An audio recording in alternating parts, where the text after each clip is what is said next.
Good evening, everyone, and welcome to our Committee of Adjustment meeting for October 14th, 2025. The published agenda on the municipal website. And to start off with introductions, we have Member Clark, Member Allen, Member Little, Member Dubik, myself, Member McQueen will be chairing this evening's meeting, and we have Planner Bibido, who will be taking care of our planning files tonight. So welcome, everyone. Starting off with our agenda then, is there, we're going to call it order, is there any peculiar interest with regard to the agenda that was published for the committee members? All right, when does arise, you can raise it at that time. This public meeting that we're doing this evening will have 2 consents and 1 consent cancellation under Section 53 of the Planning Act. We do have the minutes of September 9th, 2025. Can I have somebody move and second those minutes, please? Member Little and Member Dubik. Are there any errors or omissions with those minutes? If not, all in favor of those minutes? That's carried unanimously. All right, so going to our agenda then for our new files. Like I said, we have 2 files tonight. And the first one is item 4.1. Straight. Item 4.1 is an application B14 2025 and B15 2025 for Michele and Paul Harris. This public meeting is called under Section 53 of the Planning Act, RSO 1990, as amended with respect to an application consent file B14 2025 and consent cancellation file B15 2025, affecting the lands owned by Michele and Paul Harris and Ruthie Irwin and Ron Harden. Described, or sort of legal description, is part lot 16 and 17, concession 11, Artemisia, as in R409439 ST, R40939 ST, GS 102-107, Grey Highlands. The civic address is 814507 Johnson Side Road. The benefiting lot, legal description, is part lot 16, concession 11, Artemisia, part 2, 4, and 5, 17R 1380 Grey Highlands, and that civic address number is 814519 Johnson Side Road. The notice of this public meeting was posted on the municipal website and on social media on the 30th day of September 2025 to the property owner and to all property owners within 60 meters of the subject property, in addition to all agencies and persons identified in the Planning Act. I must make a note, it was only posted because, as you're aware, we have a postal strike on at this current time, so no mailings could be sent out. Under the Planning Act, the applicant, the minister, or a specified person or public body has the ability to appeal the decision of the municipality of Grey Highlands to the Ontario Lands Tribunal. Section 5345 of the Planning Act states that an owner of land that was previously conveyed with a consent, or the owner's agent duly authorized in writing, may apply to council or the minister or whichever is the authorized to give consent in respect of land at the time of the application for the issuance of a certificate of cancellation of such consent. The certificate must provide that subsection 5012 does not apply in respect of the land that was the subject of the consent, and that the subsection 50 bracketed 3 and or bracketed 5, as case may be, applies to a subsequent conveyance or other transactions involving the land. And I may ask our planner just to maybe explain that a little bit, because it may be confusing for those that are listening at a certain point.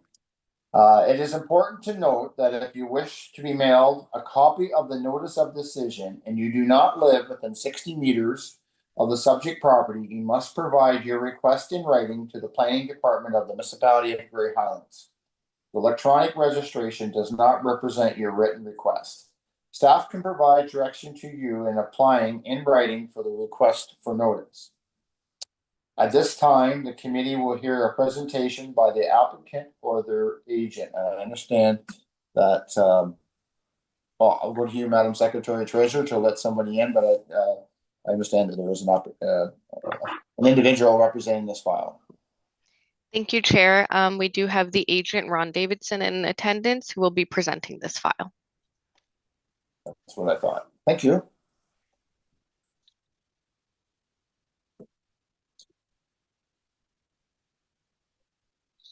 We'll just wait till he joins our meeting here.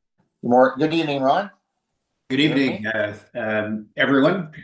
So yeah, my name is Ron Davidson, and as most of you know, I'm the consulting planner, or I am a consulting planner, and I'm working on this file. I'm representing Michele and Paul Harris. They own the property that is subject to the consent application, and by consent I mean a lot line adjustment. I'm also representing Ruthie Irwin and Ron Perron, who own the property that is subject to the consent cancellation certificate. So, and they're also benefiting from the lot line adjustment. In other words, they are receiving the land. I'm going to be very brief with my presentation. I think Michele Harris is also on the line tonight. She doesn't wish to speak unless there are questions that I can't answer. This matter is very straightforward. Mr. and Mrs. Harris are not proposing to create a new lot, but rather convey some lands to the neighbors, Ruthie and Ron, through, like I said, what's known as a lot line adjustment. Right now, Ron and Ruthie's property is very small by today's standards. It's 0.15 hectares in size, which is just over 1/3 of an acre. That is not an ideal size for a property that is serviced with a septic system. The lands to be conveyed to Ron and Ruthie to make their property larger comprises of 0.3278 hectares. So obviously their property is about to get a lot larger. The lands that they are receiving are grassed, or it's a lawn, and those lands are located to the west of the Harris's house. The lot line adjustment, it conforms with the county official plan and the Grey Highlands official plan, and it is consistent with the provincial policy statements. I outlined this in a planning justification report that we submitted with the applications. I should add that we went through the pre-consultation process with the county and Grey Highlands staff before filing the application, and everybody was on board. Just to conclude, this is good land use planning, and as a professional planner, I can say that it should be supported. I have nothing further to add. Thank you. Okay, well, thank you, Mr. Davison. And at this point, I will go to the committee members if you have any questions to Ron, the applicant, or with regards to the planning or the file that was presented at this point. Any questions? All right, we'll move on then. At this time, our municipal planner will advise of any comments received and provide any overview of the recommendations contained in this report. So, Planner Birdle, do you have some comments with regards to comments received? Yeah, certainly. We got a presentation that's just going to come up, and we'll just go through the application quickly, but I can confirm that there has been no further comments received other than what has been addressed in the planning report. But yeah, so we'll just kind of go through this again. I'll make it very quick so we're not repeating everything that Mr. Davidson just mentioned, but we'll go to the fourth slide there, Renelle, sorry. So essentially what we're trying to highlight here, and again, I just did it with the aerial photography underneath it. So you have the retained piece in solid yellow, the severed portion in the hatched, which is going to be going to the benefiting lot in the red. So just to kind of give it a bit more of a visual representation there. And then going ahead to the next slide, the only thing I really wanted to highlight is that the proposal is going to result in non-compliance with zoning regulations. So there is a request for this for a condition to be added in order for the properties to be rezoned from rural to rural residential exceptions. And then the exceptions are listed here in terms of the retained and the benefiting lot. And so long as that's done, then there should be no concerns in terms of compliance and consistency with the provincial planning statement and the official plan, and it would meet the general intent of the zoning bylaw. So again, the properties, in order for them to merge, the lawyer has confirmed that a consent cancellation is required. So that is the B15 portion of this application. And then, yeah, looking ahead, I put another slide in here, just reiterating what the staff recommendations was. And this is also in the report. And the comments were received from the county and the Conservation Authority, and they were okay with what's happening. Can you read off the conditions, please? Sorry, do you want me to read the conditions or the comments? Well, Conditions? if there's any further to the comments, if you wish to read those, that'll be okay. And then the conditions. Okay, so the comments that were received, we received comments from county planning, and then they specifically said that the proposed lot addition meets the legal and technical reason definition, as it would not create a new lot and is to enlarge a very undersized residential lot on full private servicing. So planning staff have no concerns. They did indicate that if the applicant seeks to injure or destruct trees on lands that extend more than 15 meters from the outer edge of which a building permit has been issued, that staff recommend consulting with county's forestry management bylaw. County Planning Ecology had reviewed the application as well and had no concerns, and Saugeen Valley Conservation Authority find the application acceptable. The subject property does not contain any floodplains, watercourses, shorelines, wetlands, valley slopes, or other natural hazard policies of the provincial planning statement and the municipality of Grey Highlands official plan. Additionally, the property is not in the SBCA regulated area, and therefore a permit for the SBCA is not required for development activities related to this application. So those were the comments that were received from external agencies. The recommendations is that the consent application B14 be approved subject to the following conditions. That's payment of any outstanding municipal taxes, payment of the $300 severance approval fee, a zoning bylaw amendment be approved to rezone both the severed and retained lands from agricultural to rural residential exception, that a reference plan survey that is to be registered be completed, and a digital and hard copy be filed with the Secretary Treasurer of the Committee of Adjustment, or an exception from the reference plan be received from the registrar. A draft copy of the reference plan shall be provided to the Secretary Treasurer for review and approval prior to registration of the survey. So that's the recommendation for B14. And then B15, which is dealing with the consent cancellation, the recommendation is that the certificate of consent cancellation be issued by the committee. I got tripped up on that. CC, the consent cancellation. Sorry about that. No, not a problem. And Mr. Davison, representing the applicant, do you agree to those conditions? Yeah, those conditions are appropriate for a lot line adjustment. And I truly get tripped up in trying to articulate the words consent cancellation certificate. I challenge anybody listening to say it 5 times really quickly. Yeah. I appreciate that. Oh, that's something that they can do afterwards, but yes, definitely. Okay, well, thank you for that. Committee members, any questions with regards to B14 2025, the planning report there, and the comments received, questions that were read? Any comments, any questions? Okay, we'll move on then to the public portion then of this public hearing.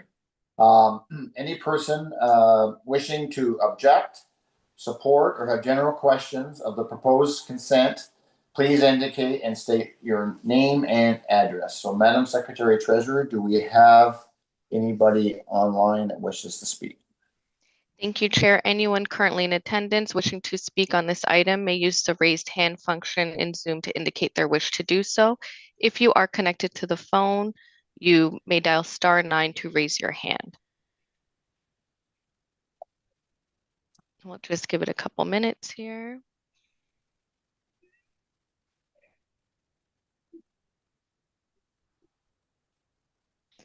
All right, Chair, no one has indicated their wish to speak at this time. Okay, thank you, Madam Secretary Treasurer. Any further discussion on the proposed application from committee members? If not, then we need a decision for B14 2025 and your position on that application, Member Allen. I support the consent with the conditions as read. Okay, thank you. Member Little? I support the consent with conditions as read. Okay, thank you. Member Clark? I support the consent with the conditions as read. Okay, thank you. And Member Dubik? I support the consent with conditions as read. Okay, thank you.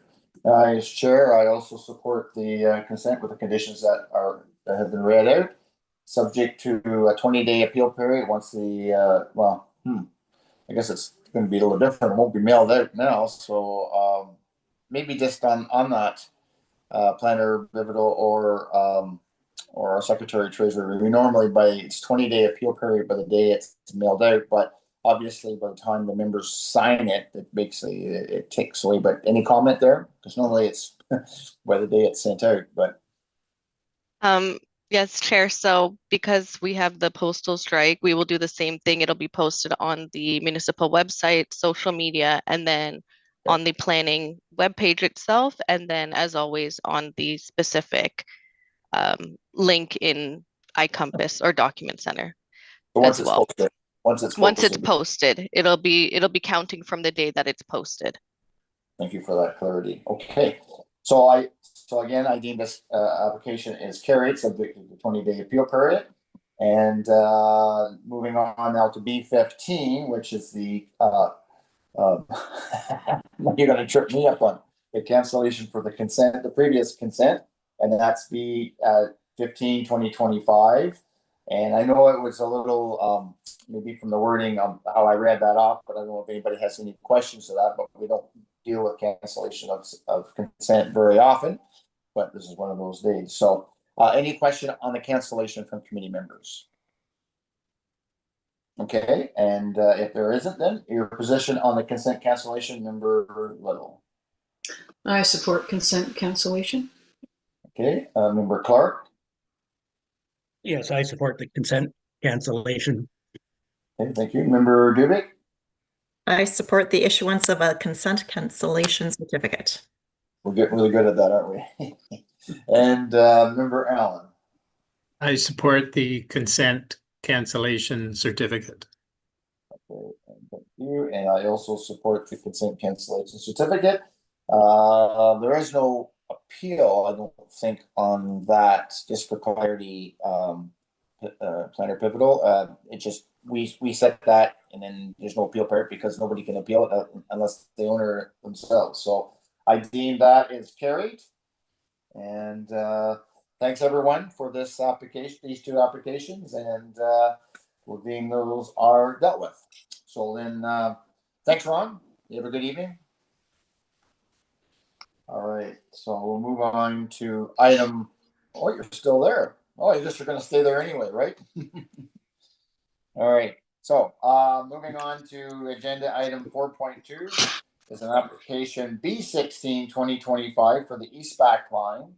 And this public meeting was called under Section 53 of the Planning Act RSO 1990 as amended with respect to an application consent file B16 2025 affecting lands owned by LBB MFG Inc. Levi Bowman is the name. Legal description is Lot 64, Concession 3, NDR, Artemisia, Grey Highlands. Civic address 813539 East Back Line. The benefiting lot is legal description Lot 63, Concession 3, north of the Durham Road, Artemisia. Save and accept Part 1, 16R 11296. Also, save and accept Part 1, 16R 12104. In the municipality of Grey Highlands, civic address is 813625 East Back Line. The notice of this public meeting was posted on the municipal website and social media on the 30th day of September to the property owner and to all property owners within 60 meters of the subject property, in addition to all agencies and persons identified in the Planning Act. Under the Planning Act, the applicant, the minister, or a specified person or public body has the ability to appeal the decisions of the municipality of Grey Highlands to the Ontario Lands Tribunal.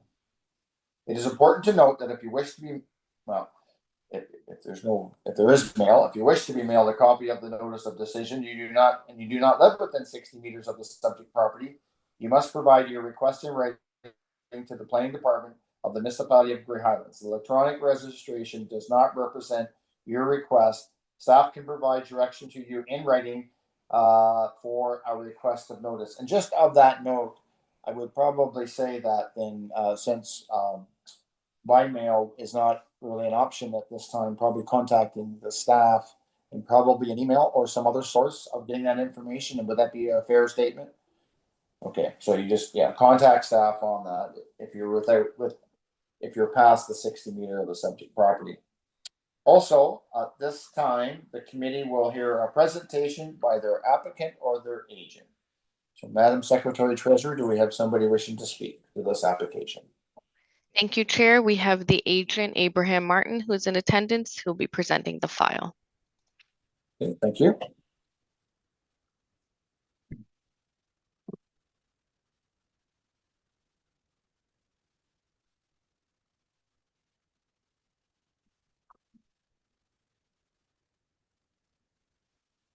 Good evening. Can you hear me, Mr. Martin?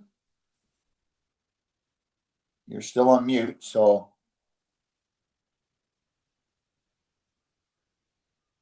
Audio. There you are. How's that? That's great. How are you tonight? Yeah, good evening, everyone. Okay, so it's very similar, I guess, in a way to the last file you had there, a lot line adjustment. And also I had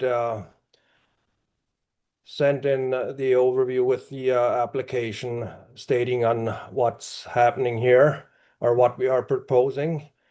And it's also a very simple one, as you can see on that map there. What we want to do is just convey some land from the from Levi's home farm to his adjoining property there to increase the lot line or lot size from it's currently undersized for to be a viable farm. So that's the idea, is to convey some land, move the lot line to increase that size for both properties being over the 20 hectares. And I think just on a conclusion, it's not that we're creating a new lot. It's just again increasing the adjoining lot size from the undersized portion right now. So I guess that's all I have to say for now. Okay, I'll see if, thank you for that explanation. I'll see if there's any questions at this point from our committee members. Are there any questions from committee members to the acting agent? All right, if one does rise in the next few minutes, you can raise those questions at that time. At this point, the municipal planner will advise of any comments received and provide an overview of the recommendations contained in this report. So, Planner Bibineau. Perfect. Thank you, Renelle. Just go to the next slide for me. So again, we're dealing with B16 2025, and as we heard from the agent, the intent is to sever a 10.5 hectare piece of land from the subject property and convey it as a lot addition to the property with municipal address 813-625. So go to the next slide. So the photo on the left is just identifying that subject property, and then the photo on the right is showing what is being severed from that subject property to the benefiting lots. And again, the intention here is to create two over 20 hectare pieces of rural property. So if we go to the next slide, in terms of a planning recommendation here for you, I did want to emphasize that the report did identify that the proposal is consistent with the provincial planning statement and complies with the Grey County official plan and local official plan. It, in my opinion, brings further consistency with the plans and regulations, as it is now, there's no more undersized lot. They're both meeting the minimum lot area requirements of the rural zone. And all of the structures that are currently on the site do meet the regulations that are in the zoning bylaw. So in terms of comments received, they are identified in the report, and I will read them out to you just to maintain consistency between this one and the the last application. So county planning ecology indicated that the subject property contains and/or is adjacent to potential habitat of threatened and endangered species, other identified wetlands, significant woodlands, significant wildlife habitat, potential fish habitat, and a pond. Additionally, the property is considered an area that influences highly vulnerable aquifers. County staff have reviewed the proposal and there appears to be sufficient developable area outside of the above mentioned features. As such, it is county staff's opinion that if future development is limited to an area outside of these features, the potential impact on natural heritage would be negligible, and the requirement for an environmental impact study can be waived. County ecology staff have no concerns with the application. They did mention again that if they seek to injure and destruct trees or on lands that extend more than 50 meters from the outer edge of which a building permit has been issued, staff recommend consulting with the county's forestry management bylaw. In terms of county planning, sorry, I'm just lost my train here. So it was, I can't see where the lines are in the report, sorry. It's your report, isn't it? No, it is, but if you actually look at it, the line, there's no lines where the table goes. They're not there. Just give me But yeah, no, county planning staff also raised no concerns with the application, just mentioned that, again, there's wetlands on the property. So long as no development is happening within that area, we should be okay. Gray Sawbull Conservation also provided positive comments and had no concerns with the subject application, just wanted to make sure that, again, no development was happening within that hazardous area.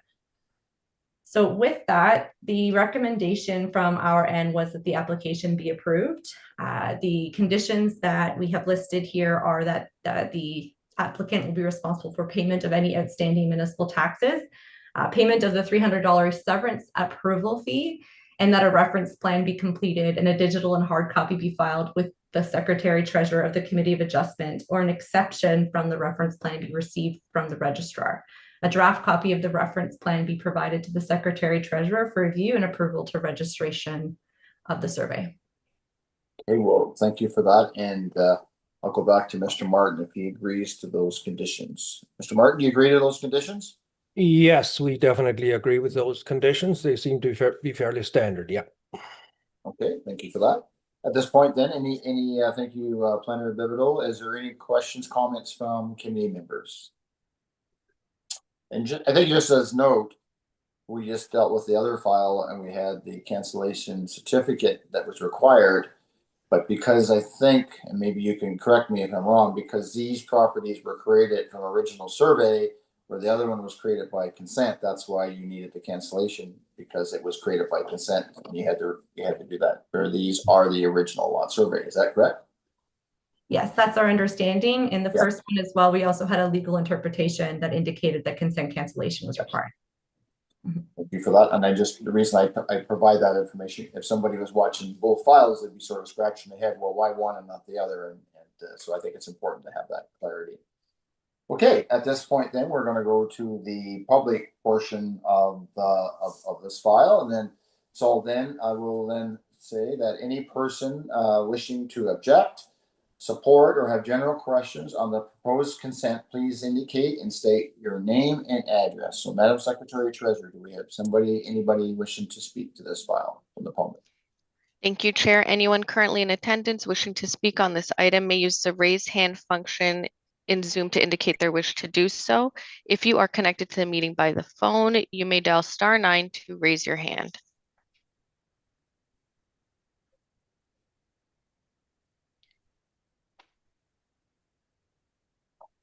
All right, Chair, it looks like no one is indicating their wish to speak on this item. Okay, thank you for that. Any last comments, questions from committee members on this application? All right, then seeing none then, so then I'll go to its for application file B16 2025. So your position on this application, Member Clark. I'm in support of the consent with the conditions as read. Okay, thank you. Member Dubik. I support the consent with conditions as read. Okay, thank you. And Member Allen. I support the consent with the conditions as read. Thank you. Member Little? I support the consent with conditions as read. Okay, thank you. And as Chair, Member McQueen, I also support the application with the conditions that have been read out, subject to a 20-day appeal period once it has been posted. If there are no appeals during that time, then you will be able to move forward with this application, and I deem this application as carried. Okay, thank you, Mr. Martin. Okay, thank you. You have a good night. Yep. So, just going back then, that was to do with our two files on our agenda. Is there any other business that which to be discussed? I will say I saw an email last week, and maybe it can be circulated, or maybe I can circulate to members. If there was some fall training, I think they're online. I don't know if anybody else received that or not. If not, I'll try to go back, or maybe staff can send it out as well. And it was generally from the Ontario Association of Committee of Adjustment body. They do have a fall session, but I didn't see anything on their website. But I get an email that I think they're having one or two online education sessions. So I'll try to get that out to everybody. And I think it was coming up maybe the later part of October or maybe November. So any other business then from individuals? If not, our next meeting is November 4th. Under Bibido, do we have some files that are coming up for the November meeting? There are a couple that we are anticipating to get, but the meeting is actually moved up 1 week earlier than it normally is. So we're unsure as to whether or not they'll come in, and we'll have the opportunity to circulate and meet the deadline. So like I said, there's a couple of files that could potentially go forward, but if we don't get them in time and deem them complete, then it'll get to the December meeting. Okay, thank you very much. Well, seeing there's no other discussion on that, so then I need a mover and a seconder to adjourn the meeting at, I'm gonna call it at 5:31. Moved by Member Clark, second by Member Dubic. That we adjourn until next to the call of the chair. All in favor? That is carried at 5:31. Have a good evening, everyone, and we'll possibly see you next month. Bye for now.